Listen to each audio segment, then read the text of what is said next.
Nu, izskatās liela, neizgribēju. Čau. Mēs skatāmies paveikto šodienas.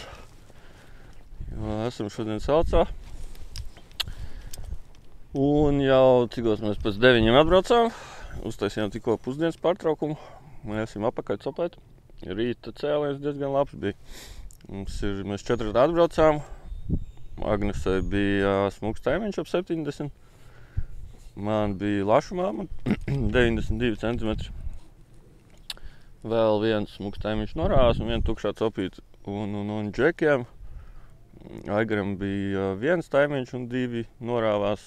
Un Robertam 2 taimiņi izvilkt un 2 norāvās. Tā kā, baigais akšanas bija no rīta. Tagad paskatīsimies, kas būs dienas otrajā pusē.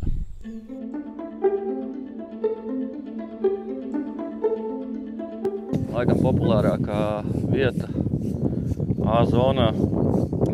Principā 3 tādas populāras ir. Šitā laikam ir viena no upes vidū Zirgakmeņas stāv. Vai šitā vieta tā arī sauc? Un jā, upe te ir plata, vajag tālus metienus. Mēs te mēģinājām ar wobleriem, bet pie grunts ir baigi daudz visāda draza. Un ko līdz woblers pieskarās gruntī, tā viņš uzreiz ir apaudzis. Esam arī mīnusā ar diezgan labu skaitu mānekļu šodien. Nāksies braukt ciemos pie veikalniekiem. Papildināt viņu budžetu, patukšot savējo. Bet jā, tā kā šodien principā, nevis principā, bet visas zivis, kas bija, mēs tikai šūpiņā noķerām. Un man tas pats mīļākais, kas man bija, ir akara šūpiņš 15 grami ar PKK UV āķi. Šitais atnesa lašumēmu un arī Agnesei uz tieši tādu pašu bija staimiņš ap 70 cm. Tā kā vienkārši ir jāvico.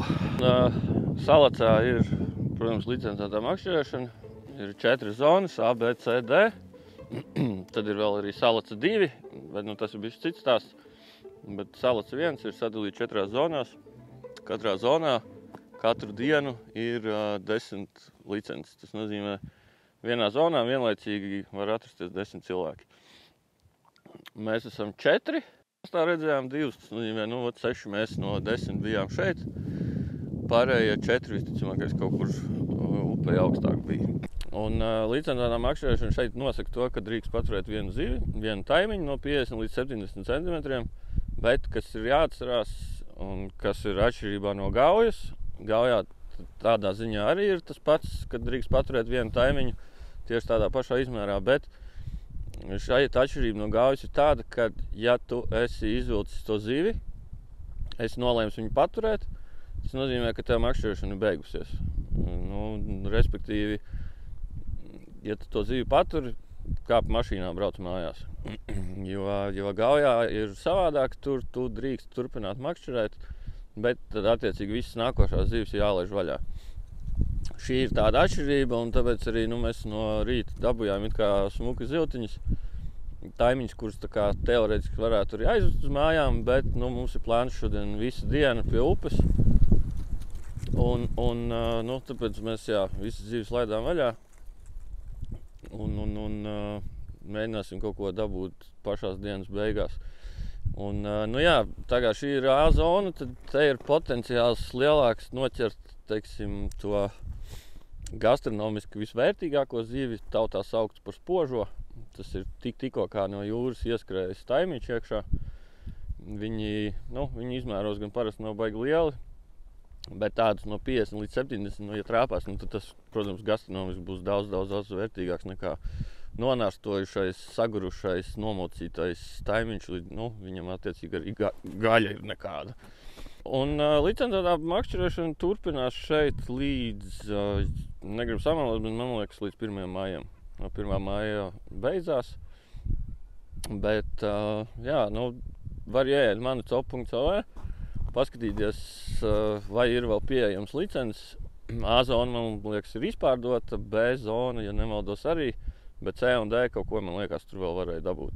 Kā tur ir jāskatās, kas ir pieejams un attiecīgi var ķert, jo mēs šai dienai nopirkām jau pašā janvāra sākumā.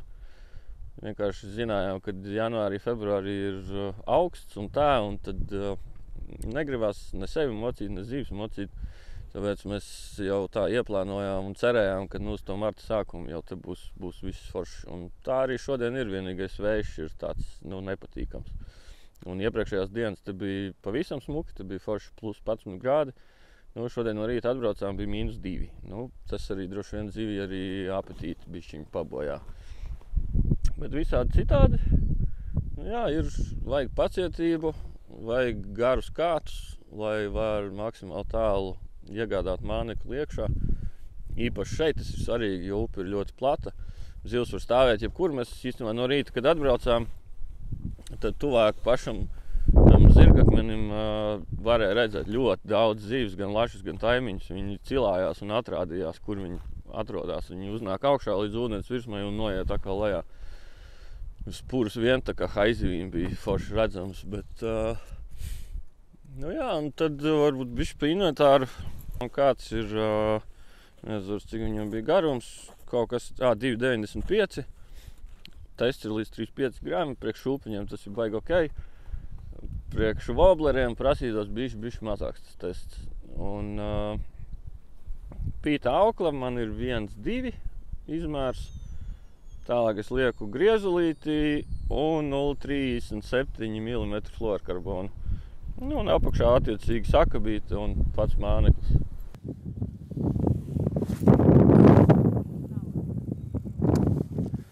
Labi, mēģināsim kaut kā. Un pati copa ir principā ļoti vienkārši iemet un mēģini noturēt mānekli straumē, lai viņš spēlē ar straumes ātrumu. To var redzēt gan uz spicītes, ja tie kāti ir Uber ekskluzīvi, tad tur principā arī rokā var just, kad, teiksim, woblers spēlē vai šūpiņš taisa savējo spēli. Un ir nepieciešams, lai tā spēle ir, un ja zivs stāv pie grunts, tad jāmēģina maksimāli tuvu gruntī tas māneklis arī novadīt. Un, protams, ja mēs copējam ar šūpiņiem, tad tur ar zaudējumiem ir jārēķinās, jo šūpiņš daudzās pa grunti, viņš agri vēlu atradīs, kur iesaisties. Un pati copa arī, nevajag mest taisni sev pretī vai vēl trakāk pastraumē, jo tad ķērāji būs vēl vairāk, ja māneklis paspēs nogrimt, kamēr tu nesvāksi savu lieku auklu. Tālāk mēs tu bišķi ieslīpi pastraumu un tad tādā veideklī nopludini visu platumu, cik tu spēj. Uztais tālāku metienu noej, uztais bišķi tuvāku metienu.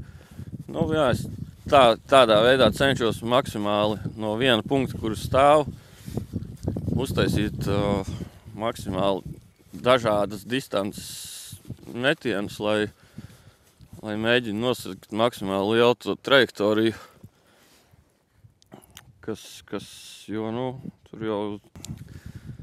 jau zivs baigi pretī neskries, ja tu viņai gar degunu novilksi, nokaitinās, tad viņa arī uzbruks.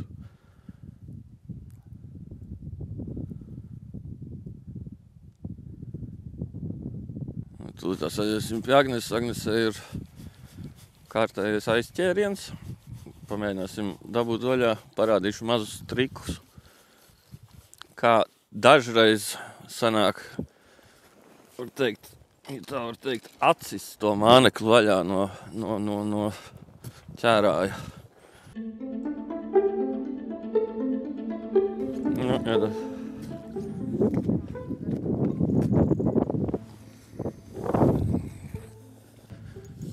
Ir klasisks ieķēriens. Ja nesanāk parasti viņu acis, tad spolē bremze ir cieši ciet, un mēs paņemam auklu un mēģinam ar tādu tā kā sitienu viņu. Un vaļā ir. Un pēc šitādiem te vienmēr vajag paskatīties, kas darās ar āķiem, jo te var redzēt, ka āķis ir Šitie ir Akars oriģināli āķi. No vienas puses slikti, jo viņi ir diezgan mīksti. Bet atkal no otras puses šitādos gadījumos sanāk āķis bišķiņ pataisnojās vaļā. Un mēs varam dabūt savu mānekli. Un zivi viņi īstenībā notur pietiekoši labi, lai nebūtu jāmaina. Tāpēc pie rokas ir stanziņas. Un mēs vienkārši šos te liekumus pielokam apakaļ.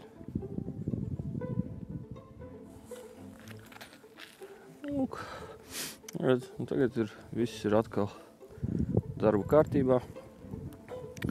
Varam copēt tālāk. Ja brauc uz copi, protams, jāstās laikapstākļi ir. Un ir jādomā par to, ko mēs valkam virsū, jo ja būs augsts, tad viss būs slikti. Un, pieņemsim, te ir arī daudz, kur ir jāmīcās šausmiņi pa dubļiem. Citās vietās vispār tur ir līdz ceļiņam iegrimst iekšā tajā zampā. Un, ja tev būs parastie zemie zābaki, tu visur klāt netiksi. Tāpēc man ir, arī es tu normāli nocūkājies, man ir veidersi. Šie konkrēti ir Norfina veidersi, kas man viņiem patīk, ir tas, kad viņiem ir iekšā zābakā, tas zābaks nav pliks gumijas zābaks, bet tur ir vēl neoprēna zeķi iekšā. Tas nozīmē, kad nesalst kājas, jo man ir vēl vieni trakera veidersi, mašīnā stāv rezervē līdzi. Ar domu, ka varbūt draudzenei būs jāiedod, bet viņiem atkal ir tas, ka tur ir pliks gumijas zābaks, līdz ar to, ja tev jāstāv būs ilgstoši augstā ūdenī, sāks salt kājas. Tāpēc, man ir apakšā termoveļas divas un parastā termozeķa kājām, un es šodien jūtos ļoti komfortabli. Augšā arī domājam par to, lietas labi šodien nav, bet man ir trakera kombis augšējā daļa, apakšā vienkārši termoveļa. Un cimdi, tur, protams, katrs pēc saviem ieskatiem. Man ir Vižina, parastie cimdi ar nogrieztiem galiem, lai es varu brīvi operēt. Jo te ir arī tas, kad ir vietējie dzīvo, kas ir no biedrības Salacis krasti, viņiem ir sezonas licences. Tas nozīmē, viņi var principā katru dienu nākt lejā un savu vienu zivtiņu drīkst paņemt. Cik viņi godprātīgi attiecās, tas ir cits jautājums, jo te jau baumas klīst riņķī dažādas, kad tas vietējais atnāk vienu paņem aiznes mājās un nāk ņem nākošo. Neviens jau tur nevar pierādīt, ka viņš jau ir kādu zīvi dabūjis. Bet tas, protams, uz katru pašu sirdsapziņas.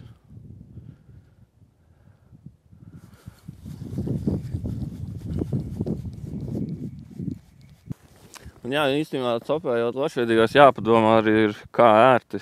Turēt savus mānekļus un vispārējā man ir ārkārtīgi veca lakīģi un somiņi. Te viņai iekšā īstenībā var redzēt, ir tāds foršs ērti. Vari paņemt, ko tev gribās, ko negribās. Pretēji tam, kas šodien jau mums te bija viss slikti, es tomēr gribu pamēģināt apakaļ uzlikt woblerīti. Un pamēģinās noiet pāris metienus ar wobleri.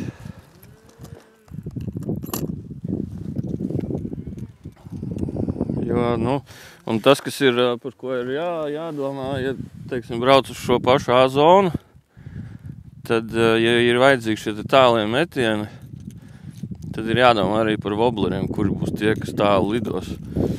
Viens no tiem ir šie paši timoni, džekāla, kas mums vēl ir ļoti tālu lidos arī, principā šitais būs tālmešanas līderis, ir Vestina Herona šūpi. Šis ir pārtaisīts no mūsu pašu meistara Vasilija Vargas, gan krāsojums, gan arī ir asistu huks ielikts. Starp citu, par asistu hukiem, kas ir šitie te, vienžuburi var izlasīt mūsu jaunajā lielā lomas žurnālā. Haralds Apins uzrakstīja tādu plašu rakstiņu par šo tēmu, kāpēc viņam viņi patīk, kāpēc nepatīk. To var droši lasīt. Kas mums vēl ir kamsini. Jā, tie arī būs ar labām mešanas īpašībām. No šūpiņiem vis tālāk lidos noteikti ķemko, bet es viņu norāvu šodien. Un ko es vēl varētu uzteikt? Nu, arī ķemko wobleri. Tie arī būs tie, kas lidos tālu, bet nu labi, šitiem man ir dziļā mēle. Tas priekš šejienes nebūs īsti. Bet par manējo mānekļu topu, man liekas, ko var izlasīt iepriekšējā žurnālā. Tur es safačēju visu savu kasti, visu pārējo par un pret.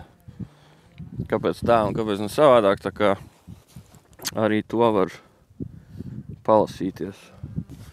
Nu jā, tas arī ir woblera mīnus, ka tikko viņš pieskārās gruntīm un uzreiz galā ir kaut kāda zāle.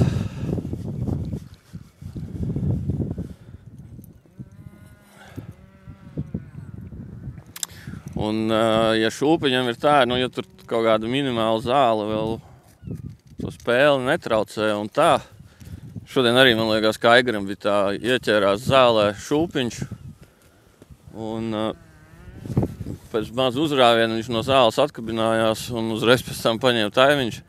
Tad wobleri ir tā, ka, ja tur tā zālīt ir, tas woblers vairāk nespēlē un tev ir pilnīgi tukšs, bezjēdzīgs metiens. Nu, te ir smuki akmeņi. Starp tiem akmeņiem ir ļoti skaista zāle. Jā, laikam, ka woblers šeit būs jāliek nost. Es zinu, ka mēs te bijām pirms gada. Un tad tieši mēs šeit ar wobleriem ķērām, bet es nepiefiksēju, kāds tad bija ūdens līmenis. Iespējams, ka tad bija augstāks līmenis un ar wobleriem varēja diezgan veiksmīgi pastrādāt. Nu, šodien te ir savādāk. Vietējie, es domāju, ka te jau viņi ir visi pieraduši pie visu, kas te notiek. Jā, tas ir jau daudzu gadu garumā.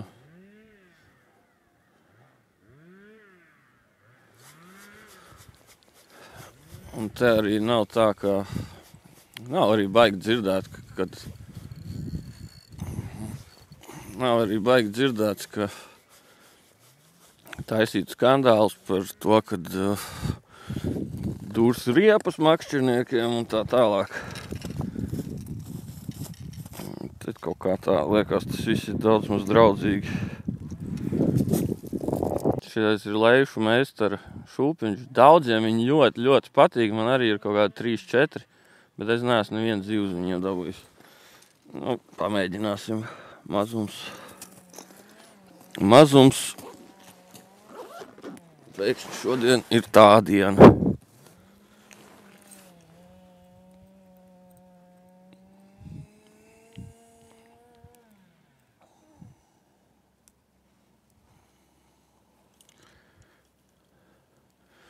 Tas ir bišķiņ traumēts fluorkarbons.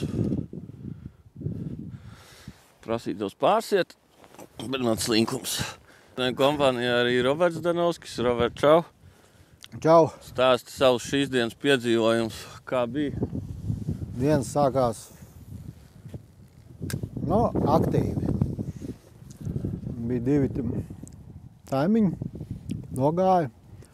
Trešais ārā, 55 centimetri. Nav liels, bet vismaz kaut kas. Tad kaut kam vidū kaut kas paņēma, nedabūja ārā. Tad vēl kaut kāds 50. taimiņš ārā. Un tad bija viens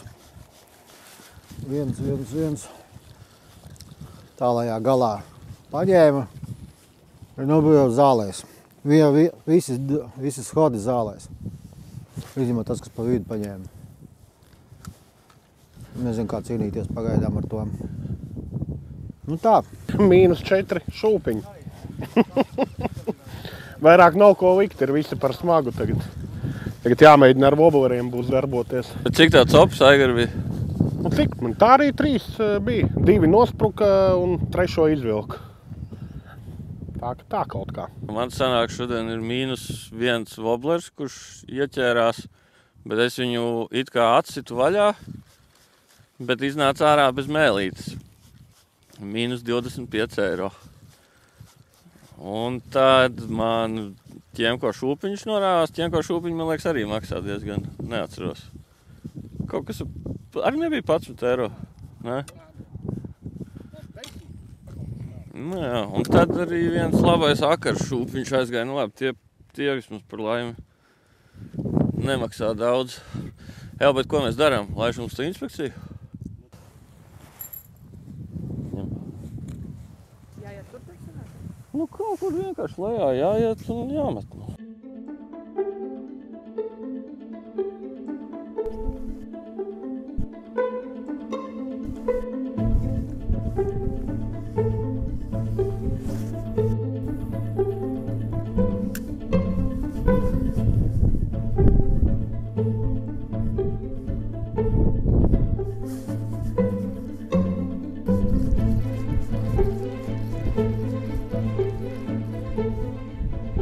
Tiem, kas nav šito mēģinājuši, vajag palasīt bišķiņi tos pašus mūsu rakstus, vajag paklausīties podkastus ar Uģi Circenu, tiem pašiem salats krastiem, kas mums bija. Un ir jābrauc, jo ir forši, kad ir ārā saulīt spīd. Labi, šodien mums ir tu bišķi nepatīkami, jo vējš ir tāds riebīgs. Bet visādi citādi ir līdz mājām vēl ir jāpaciešās, kad mēs varēsim sākt no laivām copēt. Jā, ir forši paņemt rokās normāli makšķurs, nevis tos mazos ziemas brīnumiņus. Un tas jau, kad arī, tai zivī ir pilnīgi cits spēks. Un vēl, ja ir stiprs trauma, kā pieņemsim šeit, ja tāds zivs paņem, tad ir super, kad ir jāpaskraida viņai pakaļ un tā izvilkšana un tas viss. Un nav obligāti jābrauc uz salats, kur licenci maksā 25 eiro, piemēram. Var aizbraukt uz Gauju, var aizbraukt uz citām upēm, mazajām upēm, kur licence vispār nav vajadzīga, bet, attiecīgi, tur arī zīvi nedrīkst paturēt. Un tad var forši izbaudīt to prieku. Mazajās upēs arī nevajag nekādu garo kātu, mierīgi ar saviem tiem pašiem kātiem, ar kuriem copē vasarā līdekas. Džigo, piemēram, mierīgi brauc un ķer. Citiem valda uzskats, ka šitā ir bezjēdzīga copa, ka zīvis ir jāķer un jālaiž vaļā. Nezinu, es tā neuzskatu. Es superīgi dienu būšu pavadījis pie ūdens. Jau esmu guvis izcils emocijas no 92 cm lašu mammas, ar kuru mēs diezgan tur labu laiciņu pacīnījāmies un pēc tam trīcēja visas rokas kājas. Žēl, ka nesanāca to uzfilmēt. Kaut gan ne, tur būs arī video par to, bet tas būs Aigara video par COP.LV kanālā. Viņš būs arī par šodien būs uztaisījis video no savas puses. Jā, arī tur varēs paskatīties, kā mums gāja vairāk ar zivju izvilkšanā, un es tikko sacūkoju savu makšķeri. Jā, tā ir, kad neskatās, kur liek.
Reku Robertam ir ļoti smuks taimiņu paps. Tūdās, kamēr viņš atkabina, lai zivs nemākās ātri, parādīsim tās būtiskās atšķirības starp lasi un taimiņu. Tad, kāpēc tas ir taimiņu paps? Pirmkārt, reku, viņam mutē ir knābis. Ja? Viņiem tas ir tas, kas lašu papiem, taimiņu papiem, foreļu papiem uz nāštu izaug. Lai viņi var dižoties savām dāmām. Un pagaidi, nesačakarēju auklu. Un reku, ja, tad, kad viņu noliek taimiņiem, tad, kad mut ir ciet šis te lūpas kaktiņš, viņš aiziet aiz acis līnijas.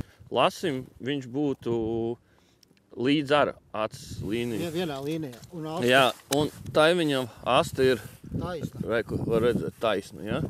Gandrīz tā kā cirvi nocirst. Jā, lasim tomēr ir tāds V burtiņš.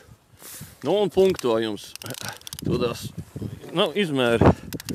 Un, ups. Cik tas sāks no 50 negrīt un ir 50, 60, tā arī būs 69. Nu, 69 centi. Tad šito mēs arī likumīgi varam paturēt. Un te var redzēt, jā, arī punktojums. Lasim parasti ir te iedomātā tā viduslīnija. Lasim punkti būs šitien. Un taimiņam ir... Iedomātā, bet ir vidus. Nu jā, ir, jā. Viņam arī... Un lasim punktojums, taimiņa punktojums ir arī zem viduslīnijas. Daži punkti zem Jā. viduslīnijas. To nemocīsim, siltiņu atlaidīsim.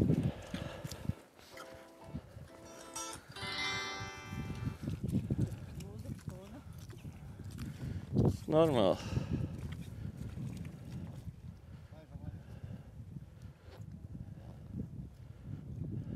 Šobrīd zivs pēc cīņas sagura. Un nevis vienkārši mēs izmetam to zivi ārā ar domu, kad viņi gan jau aizpeldēs, bet ļaujam zivī ūdenī atkopties. Viņa sapratīs, ka ir apakaļ savā stihijā. Viņa atalposies, jā. Un aizies, jo mums arī no rīta bija gadījums, jo mēs it kā atlaidām taimiņu vaļā ūdenī, bet tajā pašā brīdī viņš ieslēdza pātrinājumu un 10 metrus tālāk viņš pats izskrēja krastā ārā. Līdz ar to, nu, sajuka debes puses. Pēc tam gājām vēlreiz viņu laist vaļā. Tad gan sapratu, kas ir kas un kā raķete aizgāja. Cik ilgi tas tā par jādara? Visādi varbūt viņš momentāli saprot. Un citreiz atkal ir bišķiņ uzmanīgāk, ilgāk jāpadarbojas, kaut gan dīvaini parasti viņi. Ja, teiksim, zivs diezgan ilgi stāv nekustīgi vienā vietā, tad viņi jāpaug ar tām dēlēm. Tas ir tāds arī priekšnosacījums, bet pēc tā var saprast, vai zivs ir mazkustīga vai kustīga. Ja viņi kustās, tad viņai tās dēles nav. Jā, sāk jau atkopties. Nāštoja viņi rudenī. Viņi vasaras beigās, rudens sākumā nāk iekšā upēs, aiziet cik tālu, kur nu katrs grib. Un nonāšto rudenī. Un tad līdz pavasarī viņi paliek upē, atjauno savu spēku, savu jaudu, atkopjās pēc nāštas un tad dodās apakaļ uz jūru paroties. Jā, ja būtu, teiksim, 71 centimetrus, piemēram, viņam būtu, pat ja tā zivs nav izdzīvojusi pēc izvilkšanas, viņu nedrīkst paturēt. Viņi ir jālaiž jebkurā gadījumā vaļā, nu, tad atkarībā. Tad no viņas paēdīs kādi vēži, lapsas, nezinu, vēl kaut kas, kur attiecīgi vai zivs tiks izskalot kaut kur krastā. Vai.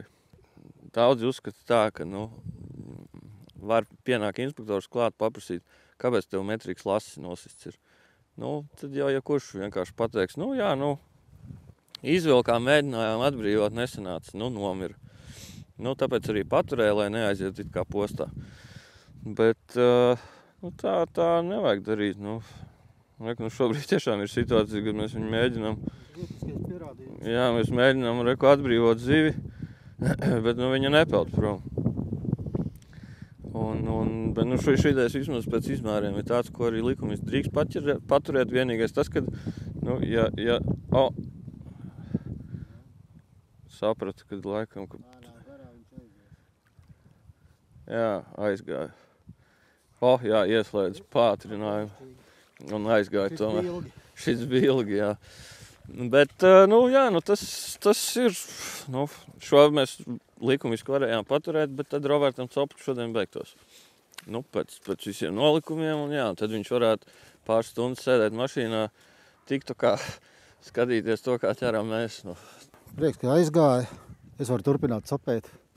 Man nav jāsēž mašīnā, kamēr pārējie copē.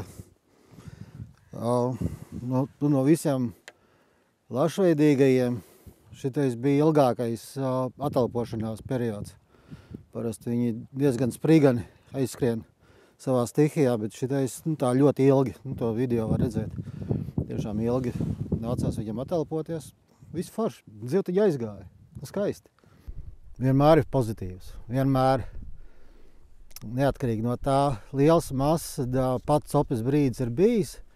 Tas jau viņu piemānījis, ar mākslīgo esmu izvilkšanas prieks, neapšaubāmi. Un tagad, kad zivtiņi aiziet savā stihijā, tas ir forši. Vajag atbrīvot zivtiņus, nav viss jābāž maisā. Protams, zivtiņi ir jāēd, bet ar mēru. Ar mēru, zinām mēru. Likums to visu regulē, bet, likumā arī ir nepilnības. Viena zivtiņa, viss kārtībā, paņemam. Ja tas ir par lašveidīgo, beidzam copēt, braucam mājās, baudam gardas vakariņas. Ja tas ir kāda cita zivtiņa, paņemam vienu, divas. Vairāk jau tev nevajag īsti. To runa vairāk par līdaku vai zandartu. Vairāk arī īsti nevajag. Tā kā tāds jādomā ar galvu arī par saviem bērniem.